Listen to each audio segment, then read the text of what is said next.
Well, if I were to prepare anyone for the experience of hearing Tony's trio, if they haven't heard it before, one of the wonderful things about Tony is that he is definitely outside of the box. He is very much rooted and trained in the jazz tradition, and has a stellar resume of work with some of the top, jazz artists, of course Jimmy Heath and Freddie Hubbard and so many other people. And so Tony, mastered that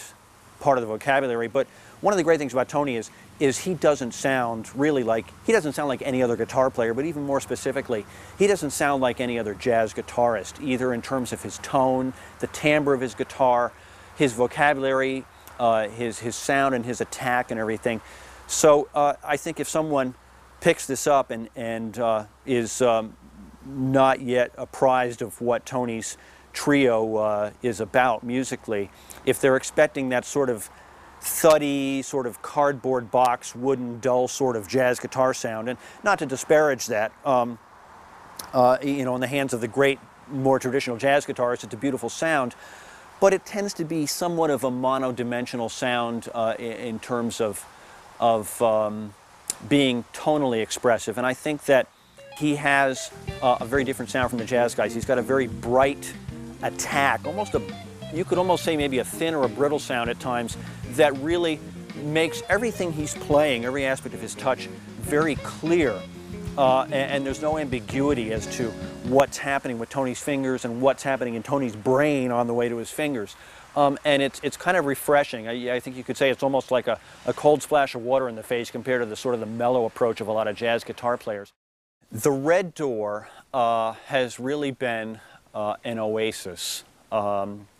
for us specifically with Tony, and in a more general sense for the other musicians that are part of the music community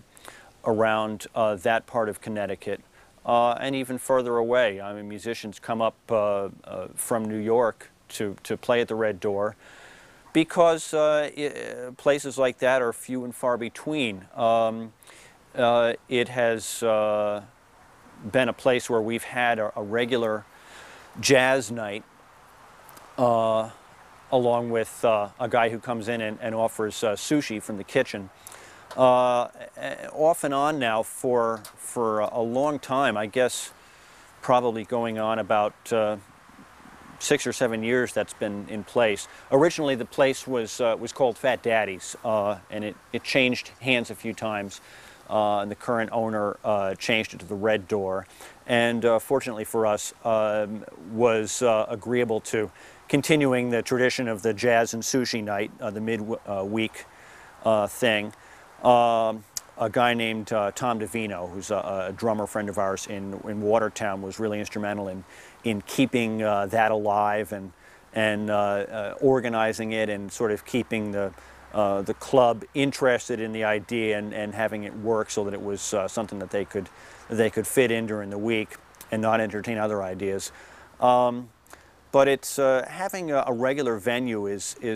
to play, even if it's once every 6 weeks or 2 months, is really, it's kind of a luxury if you have a regular band. We've had some nights up there where it just is combustible, and it's just, we just look at each other in amazement that things are happening and ideas are coming out that, things we've never heard ourselves play, and we're inspiring each other to bring some ideas out, and that's the reward, with Tony's music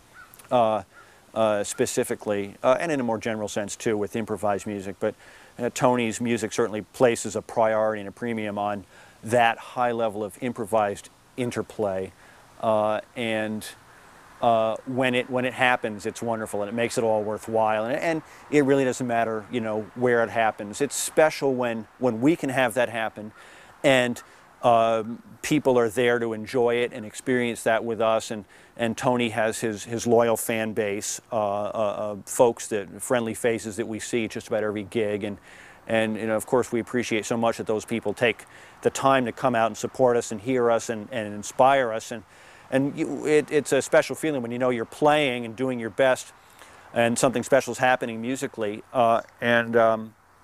and you know that people are really enjoying that, and there's kind of a flow of energy that goes back and forth when people are reacting to that. And that's, you know, it can be happening in Watertown, Connecticut, it could be happening at a jazz club in New York, it could be happening anywhere. It really doesn't matter where it happens. You know, when that happens, it's really special.